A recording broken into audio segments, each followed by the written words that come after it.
Hello दोस्तों, स्वागत है आप सभी का आपका अपना यूट्यूब चैनल प्रॉपर क्लास में। और आज की इस वीडियो में हम लोग पढ़ने वाले हैं क्लास 8 का गणित। और इसमें हम प्रश्नावली 8.2 को सॉल्व करने वाले हैं।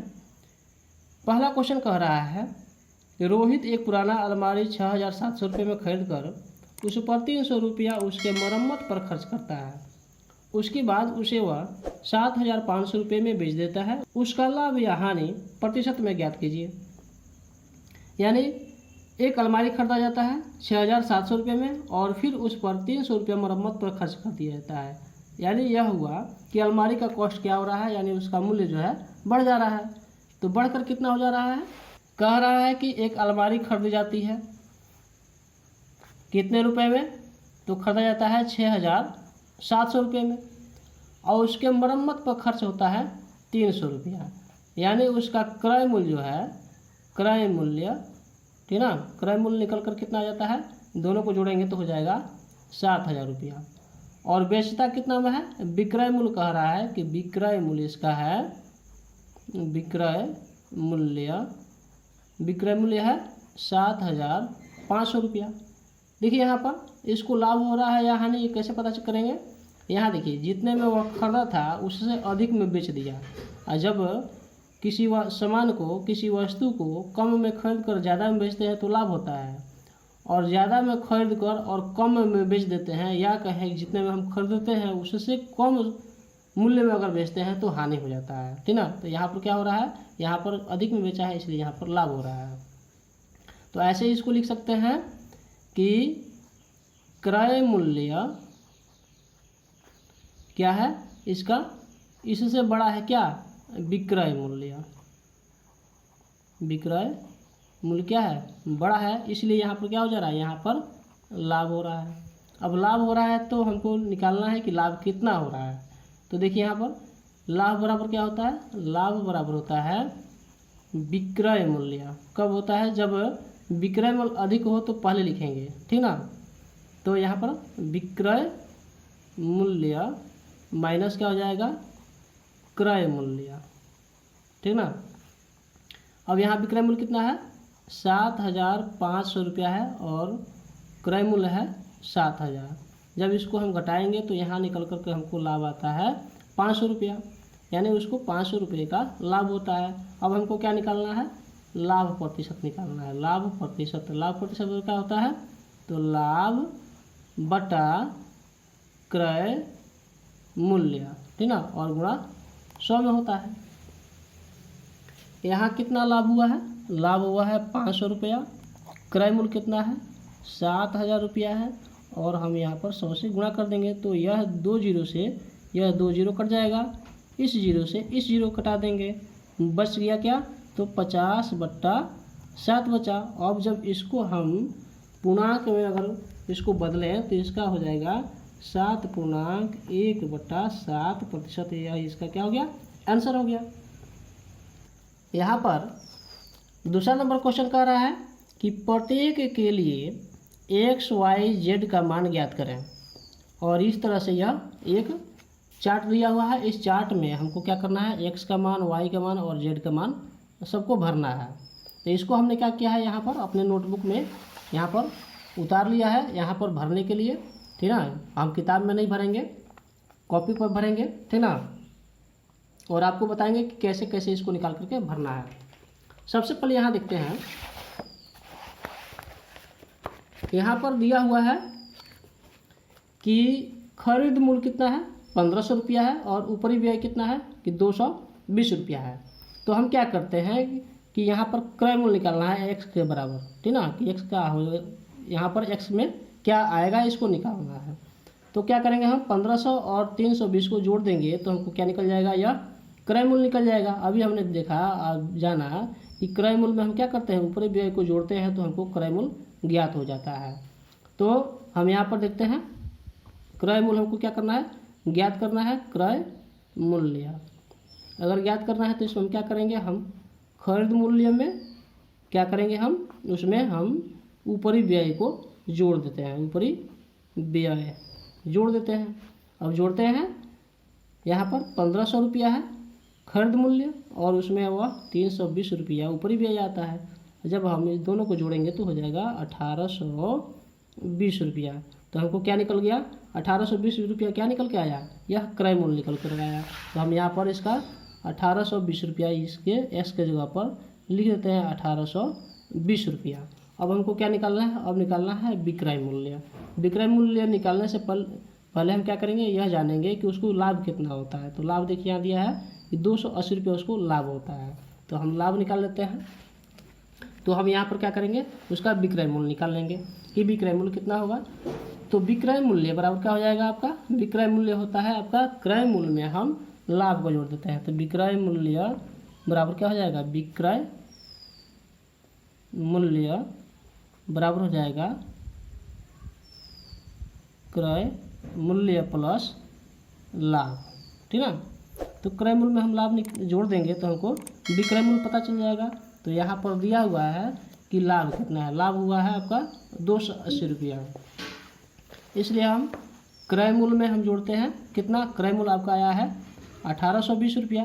तो क्रय मूल्य की जगह पर हम लिखते हैं 1820 रुपया और लाभ हुआ है 280 रुपये का। हम दोनों को जोड़ लेते हैं तो यहाँ पर कितना आ जाएगा, 2100 रुपया आपका निकल करके आएगा। क्या आपका निकल करके आएगा यहाँ पर विक्रय मूल्य। तो हम यहाँ पर विक्रय मूल्य के जगह पर 2100 रुपया लिख देते हैं, 2100 रुपया। अब क्या कह रहा है, यहाँ पर कह रहा है लाभ प्रतिशत ज्ञात करें। तो लाभ प्रतिशत बराबर क्या होता है, लाभ प्रतिशत बराबर होता है लाभ बटा क्रय मूल्य और गुणा 100 होता है। लाभ कितना हुआ है, लाभ हुआ है 280 रुपया, इसलिए हम यहाँ पर लिखते हैं 280 रुपया। और क्रय मूल्य कितना है, क्रय मूल्य 1820 रुपया, इसलिए हम यहाँ लिखते हैं 1820 रुपया और गुणा करते हैं हम 100 से। तो यहाँ हम 100 लिख दिए। तो देखिए 1 0 से यह 1 0 और कट गया। अब हम क्या करेंगे, इसको हम 280 में हम 10 से क्या करते हैं, गुणा कर देते हैं सहूलियत के लिए।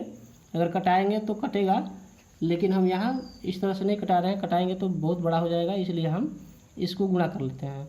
तो देखिए 280 में अगर हम 10 से गुणा कर दें तो 1 0 और बढ़ जाता है। तब हम क्या करेंगे, 182 से इसमें हम भाग लगा देंगे और जैसे भाग लगाएंगे वैसे ही हमारा इसका आंसर क्या मिल कर आएगा, 15.38 इसका आंसर हो जाएगा, ठीक ना। तो हम यहाँ पर क्या लिखते हैं, 15.38। लाभ की जगह पर लाभ प्रतिशत जहाँ लिखा हुआ है यहाँ हम लिखते हैं 15.38%, ठीक ना। अब हम दूसरे नंबर क्वेश्चन को देखते हैं। दूसरे नंबर क्वेश्चन में कह रहा है कि खरीद मूल्य है 240 और ऊपरी व्यय कितना है, 20 रुपया है। इसलिए क्रय मूल्य क्या हो जाएगा, इसलिए क्रय मूल्य हो जाएगा आपका, हम क्या करते हैं उसमें खरीद मूल्य में ऊपरी व्यय को जोड़ लेते हैं। तो हम यहाँ पर दूसरा नंबर क्वेश्चन देख रहे हैं कि यहाँ पर खरीद मूल्य में हम जोड़ेंगे ऊपरी व्यय, ठीक ना, ऊपरी व्यय जोड़ लेंगे। खरीद मूल्य कितना है, 240 रुपया है और ऊपरी व्यय है 20 रुपया। तो हम यहाँ पर खरीद मूल्य के जगह पर लिखते हैं 240 रुपया और ऊपरी व्यय दिया है 20 रुपया। इसलिए क्या हो जाएगा, यह आपका यह 260 रुपया आपका हो जाएगा क्रय मूल्य, ठीक ना। क्रय मूल्य हो गया। तो हम क्या करते हैं, यहाँ पर इस x के जगह पर लिखते हैं 260 रुपया हमारा क्रय मूल्य हो गया। अब यहाँ पर देखिए कह रहा है विक्रय मूल्य ज्ञात करने के लिए, फिर कह रहा है हानि ज्ञात करने के लिए, ठीक ना। लेकिन इन दोनों को भरने से पहले यहाँ देखिए एक चीज़ दे दिया हुआ है कि हानि प्रतिशत कितना हुआ है। तो हानि प्रतिशत हम निकालते हैं 260 का कि कितना हानि हुआ है, ठीक ना। तो हम यहाँ पर भर लेंगे पहले कि कितना हानि हुआ है, ठीक ना। हानि ज्ञात करने के लिए हम हानि प्रतिशत से निकाल लेते हैं। तो यहाँ पर 260 हानि प्रतिशत दिया है ना, तो हानि निकालने के लिए क्या करते हैं हम, हानि बराबर क्या हो जाएगा 260 का 10%। 10% मतलब हुआ 10/100। इसी तरह से हम इसको कटा देंगे तो हमको निकल के आ जाए कि 26 रुपया क्या हो गया इसका हानि हुआ है। तो हम यहाँ पर क्या करते हैं कि हानि के जगह पर हम लिखते हैं 26 रुपया, उसको यानी 26 रुपया की हानि हुई है। अब हमको निकालना क्या है, हमको निकालना है विक्रय मूल्य। देखिए 260 रुपये का खरीदा है और 26 रुपया उसको हानि हो गया है, तो क्या करेंगे 260 में से हम 226 को घटा लेंगे तो हमको पता चल जाएगा कि उसने कितना में बेचा था, ठीक ना। यहाँ पर हम क्या करते हैं कि 260 में यानी विक्रय मूल्य निकालना है। विक्रय मूल्य अगर हमको निकालना है तो क्या करेंगे हम क्रय मूल्य माइनस क्या करेंगे हम इसमें हम हानि को घटा देंगे। तो घटाते हैं तो क्रय मूल्य कितना है 260 रुपया है और उसमें से हम घटाते हैं 26 रुपया, तो हमको निकल करके आता है 234 रुपया, यानी 234 रुपये का उसको 234 रुपये में उसने उस वस्तु को बेचा था। तो 234 रुपया यहाँ पर हम भर देते हैं। तीसरा नंबर क्वेश्चन कह रहा है कि खरीदा गया है 500 रुपये में और क्रय मूल्य है 575 रुपया, तो बताना है कि ऊपरी व्यय क्या है। देखिए यहाँ पर ऊपरी व्यय बराबर क्या हो जाएगा, ऊपरी व्यय बराबर हो जाएगा आपका, यहाँ पर तीसरा नंबर क्वेश्चन बनाते हैं कि हमको पता करना है ऊपरी व्यय कितना है। तो ऊपरी व्यय बराबर हो जाएगा आपका क्रय मूल्य माइनस खरीद मूल्य। क्या हो जाएगा क्रय मूल्य माइनस लिखते हैं माइनस खरीद मूल्य, ठीक ना। हम क्रय मूल्य जो है उसमें से हम घटा लेते हैं खरीद मूल्य को। अब हम यहाँ पर लिखते हैं क्रय मूल्य कितना है 575 है और वह खरीद मूल्य कितना है तो 500 है, इसलिए हमको ऊपरी व्यय बराबर निकल के आया कितना 75 रुपया। तो हम यहाँ पर लिख देते हैं 75 रुपया, ठीक ना। 75 रुपया क्या हुआ है इसका ऊपरी व्यय है, तभी तो देखिए 500 रुपया में खरीदा है किसी वस्तु को और ऊपरी व्यय उसका हुआ है यानी किसी सामान को लाने में ले जाने में या उसकी मरम्मत कराने में, ठीक ना। यह 75 रुपया खर्च हुआ है, इसीलिए उसका क्रय मूल्य टोटल मिलकर हो जाता है 575 रुपया। अब यहाँ पर कहता है कि 125 रुपये का उसको लाभ होता है, 125 रुपये का लाभ होता है तो वह कितने में बेचता है। तो हम क्या करेंगे यह जो खरीदा हुआ है मूल्य उसमें हम इस लाभ को जोड़ देंगे तो हमको विक्रय मूल्य ज्ञात हो जाएगा, ठीक ना। तो हम क्या करते हैं उसको हल करते हैं, 575 में 225 को जोड़ते हैं। यहाँ पर क्या निकालना है हमको विक्रय मूल्य निकालना है, ठीक ना। विक्रय मूल्य निकालना है तो हम क्या करते हैं इसमें क्रय मूल्य में हम जोड़ देते हैं किसको, यहाँ पर लिख लेते हैं लाभ को, ठीक ना। लाभ को जोड़ेंगे तो हमको निकल कर आ जाएगा कि विक्रय मूल्य कितना है। तो यहाँ 575 रुपया उसका क्या है उसका क्रय मूल्य है और 125 रुपया उसको क्या होता है लाभ होता है। दोनों को हम जोड़ते हैं तो आता है आपका 700 रुपये, यानी वह सामान बेचा है कितने में तो 700 रुपये में बेचा है।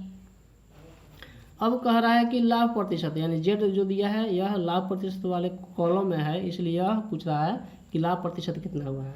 तो लाभ प्रतिशत का क्या होता है फॉर्मूला, यहाँ पर लिखते हैं कि लाभ प्रतिशत बराबर, ठीक ना।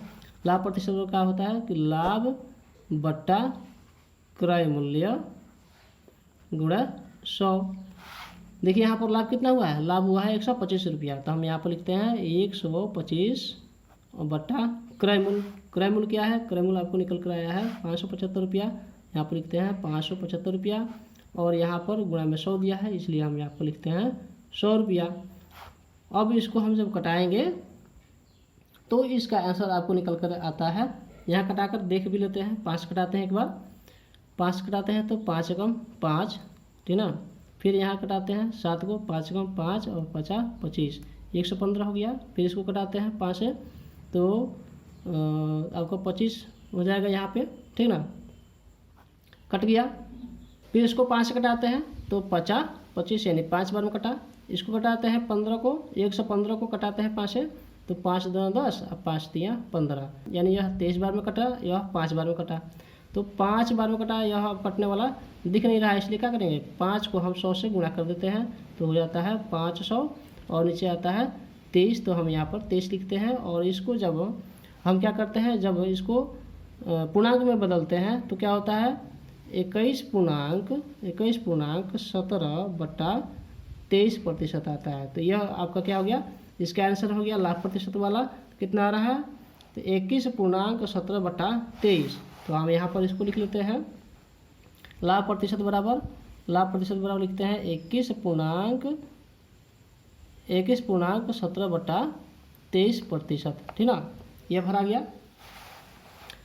अब चौथा नंबर क्वेश्चन कह रहा है कि 9,000 में खरीदा गया सामान है और ऊपरी व्यय 200 रुपया खर्च हुआ है, यानी उसका क्रय मूल्य कितना हो जाएगा, उसका क्रय मूल्य हो जाएगा 9,000 + 200 यानी 9,200 रुपये। यहाँ पर हम लिख लेते हैं कि 9,200 रुपया।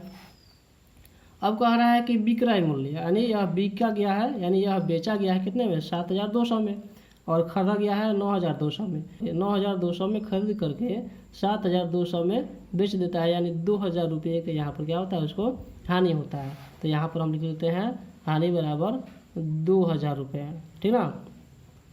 अब जेड में दिया है कि हानि प्रतिशत बताना है। तो हानि प्रतिशत बताने के लिए हम क्या करते हैं, हानि बराबर क्या हो जाएगा, हानि प्रतिशत बराबर होता है हानि बटा क्रय मूल्य। देखिएगा हमेशा क्रय मूल्य नीचे रहता है और बटा गुणे 100, ठीक है। हानि हुआ है 2,000 का, हम यहाँ 2,000 लिखते हैं। क्रय मूल्य कितना है उसका, यहाँ पर देख लीजिए क्रय मूल्य है इसका 9,200 रुपया। तो हम यहाँ पर लिखते हैं 9,200 और गुणा में लिखते हैं 100। तो इस 2 से हम क्या करते हैं, इस 2 को काट देते हैं, 4 से भाग लगाते हैं इसको, तो क्या होगा 4 × 5 = 20, ठीक ना, और 2 0 यहाँ पर बैठा देंगे, 500 रुपया हो गया। अब इसको 4 से भाग लगाते हैं तो 4 दूना 8, 1 बच गया, इसके आगे हम 1 रखते हैं, 12 हो जाएगा, 4 × 3 = 12, यह कट गया। यहाँ पर क्या आ गया 500/23। तो यहाँ हम लिखते हैं 500/23। अच्छा, इसके पहले देखिए क्या आया था, 500/23 आया था, अभी भी क्या आया है 500/23 आया है। तो यानी इसका आंसर जितना आया है उतना इसका भी आंसर आएगा, यानी इसको भी हम लिख सकते हैं 21.17/23%, ठीक ना। इसका भी हम आंसर यहाँ पर लिख देंगे जेड का कि 21.17/23%, ठीक ना। अब लास्ट क्वेश्चन है 5वां, कह रहा है कि x यानी खरीद मूल्य बताना है। ऊपरी व्यय 50 रुपया खर्च हुआ है और क्रय हुआ है 500 रुपये में, यानी किसी वस्तु का अगर क्रय मूल्य कब निकलता है, खरीद मूल्य में हम ऊपरी व्यय को जोड़ देते हैं तब 500 रुपया आया है। 450 रुपये में खरीदा होगा और 50 रुपये ऊपरी व्यय खर्च हुआ है और दोनों को मिलाया है तब जाकर के यहाँ 500 आया है। तो हम ऐसे शॉर्ट में लिख लेते हैं कि 450 रुपये में उसने खरीदा होगा। अब यहाँ देखिए विक्रय मूल्य पूछ रहा है फिर लाभ पूछ रहा है, लेकिन ये दोनों पूछ दिया है, यह निकल नहीं पाता अगर यह लाभ प्रतिशत नहीं दिया होता। लाभ प्रतिशत निकालते हैं हम, तो लाभ प्रतिशत बराबर क्या होता है, देखिए यहाँ पर, तो लाभ बराबर क्या होता है, लाभ बराबर हो जाएगा क्रय मूल्य गुणे 10%, ठीक ना, 10% यानी 10/100, ठीक ना। तो यहाँ क्रय मूल्य कितना है 500 रुपया है, तो हम यहाँ पर लिखते हैं 500 रुपया, गुणा करते हैं 10 से और बटा में लिखते हैं 100, 1 0 1 0 कट गया, 1 0 से 1 0 कट गया, यानी 50 रुपये का इसका क्या होता है, 50 रुपये का इसको लाभ होता है। तो हम इस जगह पर जहाँ पर लाभ लिखा हुआ है वहाँ पर हम लिख देते हैं 50 रुपया, ठीक ना। अगर किसी सामान को 500 रुपये में खरीदते हैं और बेचते हैं तो 50 रुपये का अगर हमको लाभ होता है, तो इसको हमने कितने में बेचा था, तो 500 + 50 रुपये, ठीक ना। ये रुपया और ये रुपया दोनों को जोड़ देंगे तो हमको निकल जाएगा 550 रुपये में उसने बेचा था, ये आपका निकल गया। तो यहीं पर हम समाप्त करते हैं इस वीडियो को। आगे वाले वीडियो में हम आगे के जो बाकी क्वेश्चन हैं सबको हम हल करेंगे। अगर आप हमारे चैनल पर नए हैं, अभी तक हमारे चैनल को सब्सक्राइब नहीं किए हैं तो सब्सक्राइब जरूर कर लीजिएगा। अगर आपको यह वीडियो अच्छा लगा हो तो लाइक कीजिए और अपने दोस्तों के साथ शेयर कीजिए। मिलते हैं अगले वीडियो में, तब तक के लिए जय हिंद जय भारत।